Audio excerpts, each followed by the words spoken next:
좋은 날입니다. 8월 6일 GT 묵상에 함께 하신 여러분 환영하고 축복합니다. 오늘은 열왕기하 10장 28절에서 36절 말씀으로 예후의 한계와 보응이란 제목으로 하나님 말씀 나누겠습니다. 본문 말씀 함께 읽어봅니다. 예후가 이와 같이 이스라엘 중에서 바알을 멸하였으나 이스라엘에게 범죄하게 한 느밧의 아들 여로보암의 죄, 곧 베델과 단에 있는 금송아지를 섬기는 죄에서는 떠나지 아니하였더라. 여호와께서 예후에게 이르시되 네가 나보기에 정직한 일을 행하되 잘 행하여 내 마음에 있는 대로 아합 집에 다 행하였은즉 네 자손이 이스라엘 왕 위를 이어 사대를 지내리라.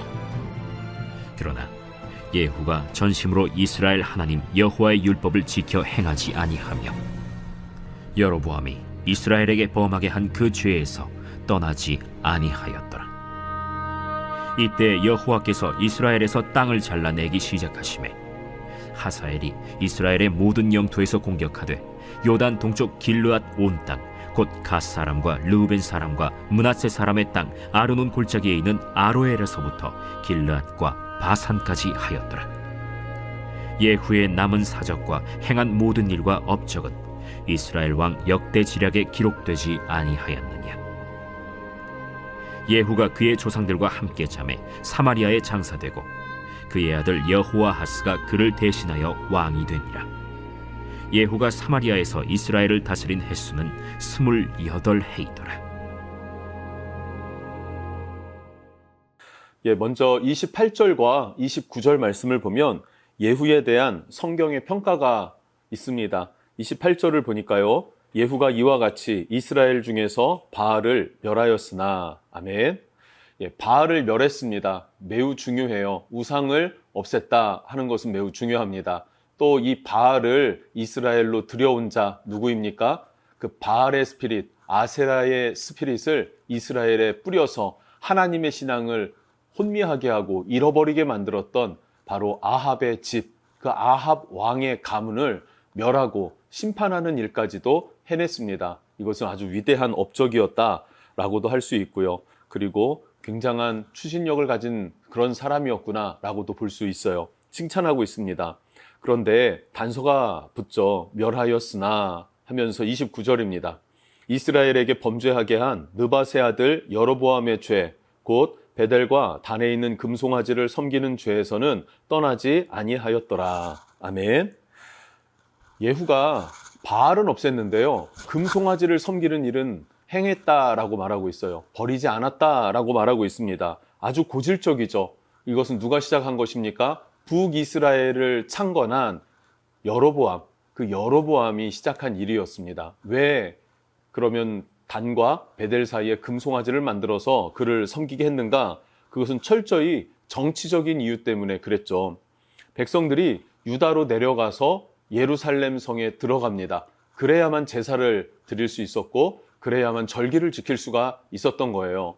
그런데 이것을 굉장히 두려워했던 겁니다. 내가 왕인데 저들이, 이 백성들이 남유다를 계속 오가다가 저들에게로 넘어갈까 봐 두려웠던 것입니다. 그래서 지극히 인간적인 계산에 의해서 남쪽으로 내려가지 못하도록 단과 베델에, 그러니까 북이스라엘의 최북단과 최남단이라고 할 수 있는 그곳에 단을 쌓았고 금송아지를 만들어서 섬기게 했다라는 것입니다. 이것이 여로보암의 죄였고요. 그럼 예후도 왜 여로보암의 길로 행했는가 하면은 이유는 같습니다. 예후도 여로보암과 마찬가지로 하나님의 은혜로 이스라엘을 다스리는 왕이 되지 않았습니까? 그런데 자기의 정치적 도움이 된다라고 자기 스스로 판단을 하니까 그것을 거부하지 않고 여전히 섬겼다라고도 볼 수 있는 거죠. 우리가 이 세상을 살아갈 때 이것을 잘 이해해야 하는데요, 진정한 믿음이 무엇인가 하는 것이죠. 그것은 하나님이 나를 위해 주시는 것입니다. 그것을 믿고 하나님을 향하는 삶, 그 삶을 살아내는 사람을 믿음의 사람이다라고 말하는 거예요. 내가 나를 위해 살아갈 때는 그냥 나는 내 수준이지 않습니까? 그런데 내 수준을 하나님께 올려드리는 것입니다. 하나님을 위하는 것입니다. 그러면 하나님께서 나를 위해 주시죠. 하나님께서 나를 붙드시고 이끌어 주십니다. 그래서 우리가 하나님 수준으로 살아갈 수 있게 되는 것, 그것이 은혜이고 믿음의 삶인 것입니다. 여로보암이 왕이 된 것은 여로보암이 지식이 많아서 그의 리더십이 뛰어나서가 아니라 하나님의 은혜였습니다. 예후가 기름 부어 왕으로 되어진 것은 자기가 상상하지 못했고 기대하지 못했지만 하나님의 은혜로 말미암아 기름 부어졌고 세워졌고 그리고 하나님의 사명을 감당했습니다. 그러면 계속해서 하나님을 의지해야 하지 않았겠습니까? 그런데 예후는 이 타이밍에서 자기 스스로를 위한 정치적인 생각을 하게 됩니다. 그러다 보니까 그 후의 삶이 미끄러지기 시작하고요. 넘어지기 시작하고요. 갈라지기 시작하고요. 잃어버리기 시작한다 하는 사실을 꼭 기억했으면 좋겠어요. 나의 나된 것은 오로지 주의 은혜입니다. 주님의 공로입니다. 나의 무엇으로 되어진 것 전혀 없다라는 것 여러분 기억하고 그렇게 고백할 수 있었으면 좋겠습니다.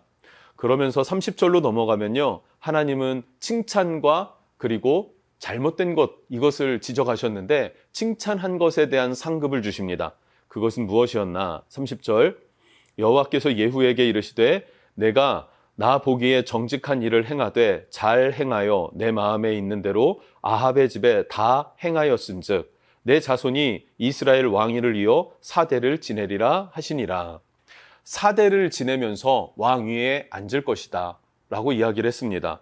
그리고 실제로 89년을 이 예후의 가문이 통치를 하는데 이것은 북이스라엘에서 그 역사상 가장 긴 통치 기간이었다라고 우리가 성경 역사를 보면 알 수 있습니다. 자, 그리고 중요한 것이 있습니다. 바로 31절인데요. 우상 숭배를 온전히 벗어나지 못한 그것. 그래서 31절에 이렇게 시작합니다. 그러나 예후가 전심으로 이스라엘 하나님 여호와의 율법을 지켜 행하지 아니하며 여로보암이 이스라엘에게 범죄한 그 죄에서 떠나지 아니하였더라라고 말해요. 온전히 하나님을 섬기지 못한 것으로 인해서 받는 형벌, 그 징계가 있었다라고 성경은 말하고 있습니다. 그것은 무엇입니까? 32절부터 이어지는 말씀들을 보면요. 아람의 왕이 되었던 하사엘이죠. 이 하사엘이 이스라엘을 공격합니다. 전쟁이 일어났어요. 그리고 33절을 보니까 요단 동쪽 길르앗 온 땅, 곧 갓사람과 르우벤 사람과 므낫세 사람의 땅 아르논 골짜기에 있는 아로엘로부터 길르앗과 바산까지 하였더라. 쉽게 말하면 아람 왕 하사엘이 이스라엘을 공격했고요. 요단강 동편에 있는 땅들을 다 빼앗아갔다라고 말하고 있어요. 그리고 요단 동편에 있던 르우벤, 갓지파, 므낫세 반지파 이들의 땅들이 다 빼앗겼더라라고 말하고 있죠. 쉽게 표현을 한다면 부분적으로 네가 순종했기 때문에 하나님께서 너의 소유를 부분적으로만 지켜줬다라고도 해석할 수 있지 않겠습니까? 우리에게 적용할 때는 이렇게 해석하는 게 옳을 것 같습니다. 온전한 순종이 아니면 순종이 아니구나 라는 것이죠. 여러분, 온전히 하나님 앞에 순종할 수 있는 마음, 그 선한 마음이 저와 여러분 안에 있었으면 좋겠습니다. 오늘 말씀을 정리해 보겠습니다. 우리에게 가장 중요한 게 무엇일까요? 그것은 나를 향한 아버지의 사랑을 기억하는 것, 나에게 베풀어 주신 주님의 은총의 감격, 그 희생의 감격, 그 사랑의 감격을 우리가 품고 살아가는 것인 줄로 믿습니다. 하늘의 보좌를 내려두고 낮은 곳으로 임하신 예수님, 그 예수님께서 내가 감당할 수 없는 십자가 죽음을 감당하심으로 우리는 영원한 생명을 얻었습니다. 우리는 우리 스스로를 구원할 수 없는 상황에 이르렀을 때 나를 위해서 대신 죽어주신 예수님의 사랑, 그 사랑이 나를 구원하셨다라고 하는 것, 이 감격이 늘 살아있다면 우리 인생의 우선순위에 있어서 내가 1번이 아니라 주님이 1번이 되시기에 지극히 합당한 줄로 믿습니다. 그래서 오늘 하루도 이 주님의 사랑의 감격, 하나님께서 베풀어 주신 은혜의 감격이 우리 심령 안에 살아날 수 있었으면 좋겠습니다. 여러분을 축복합니다. 기도하겠습니다.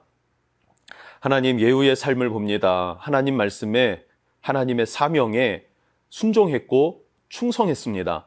그러나 그 마음 중심에는 이중적 계산이 있었어서 하나님을 온전히 섬기고 따른 것이 아니라 자기의 정치적인 유익이 있다면, 이득이 있다면 자기의 생각대로 행하는 그런 삶의 모습을 보여줍니다. 하나님, 우리도 이 땅을 살아갈 때 하나님을 부분적으로 따르고 있진 않는지, 하나님을 부분적으로 믿고 신뢰하는 것은 아닌지 돌아보게 해주시고, 하나님 온전한 믿음으로 주님 앞에 서서 하나님이 내 삶의 우선순위에 있어서 첫 번째가 될 수 있는 그런 믿음의 고백이 우리에게 있게 해 주시옵소서. 주님의 사랑과 주님의 은혜와 주님의 은총의 감격이 우리 심령 안에 충만하게 하여 주옵소서. 예수님의 이름으로 기도합니다. 아멘.